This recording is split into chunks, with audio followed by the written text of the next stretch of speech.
Et au chapitre de la santé toujours, coup de projecteur aujourd'hui sur un nouveau métier, les infirmiers en pratique avancée, des soignants aux compétences élargies pour faire face à la pénurie de médecins. Une quarantaine d'entre eux sont formés à la faculté de médecine de Reims. Voyez ce reportage d'Isabelle Griffon et Raphaël Doumergue. Vas-y, percute, main écartée comme ça et tu viens taper sur tes doigts. D'accord. Des gestes techniques à acquérir. Le signe du flow, quand il y a de l'eau à l'intérieur, d'accord ? Un nouveau vocabulaire à maîtriser. Au programme ce matin, un cours de palpation abdominale. Donc on recommence, on répète parce que c'est... Donc regardez, écoutez, palpez. Ces infirmières expérimentées veulent évoluer dans leur métier. Pour y arriver, elles ont repris leurs études, non pas en école d'infirmière, mais en fac de médecine, pour un cursus de 2 ans.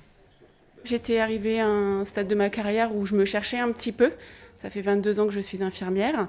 Et voilà, c'était l'opportunité pour pouvoir développer des compétences, pouvoir faire un autre accompagnement auprès des patients. Il y a eu beaucoup de moments de doute au début. On se demande un petit peu ce qu'on fait là sur les premières semaines. Et puis finalement, on trouve sa place au fil du temps. Comme ses camarades, Vanessa veut devenir infirmière en pratique avancée, une infirmière avec des compétences élargies, jusque-là réservées aux médecins.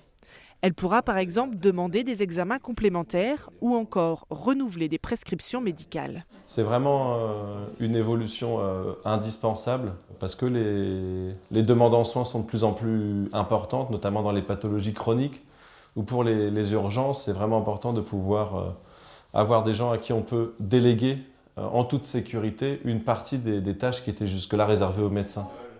Il y a aujourd'hui 1 millier d'infirmiers en pratique avancée formés en France. Ils exercent pour le moment dans 5 domaines, les maladies chroniques avancées comme le diabète ou Alzheimer, l'oncologie, la maladie rénale chronique, la psychiatrie et depuis peu, les urgences. Il faut absolument que les établissements puissent nous envoyer des infirmiers de façon à ce qu'on puisse les former et aussi dans le secteur libéral. Ça sera vraiment une aide pour les médecins généralistes, pour la médecine libérale, de façon à pouvoir combler pour l'instant le déficit médical que l'on a dans certaines zones sous-denses. Pour le moment, la majorité des étudiants est plutôt issue des centres hospitaliers que du secteur libéral. Après avoir suivi cette formation, Jenny, elle, est retournée au CHU de Reims dans le service d'endocrinologie. Elle s'occupe notamment du suivi des patients diabétiques. Mais le lundi, elle consacre sa journée à la recherche, une activité rendue possible grâce à son nouveau statut.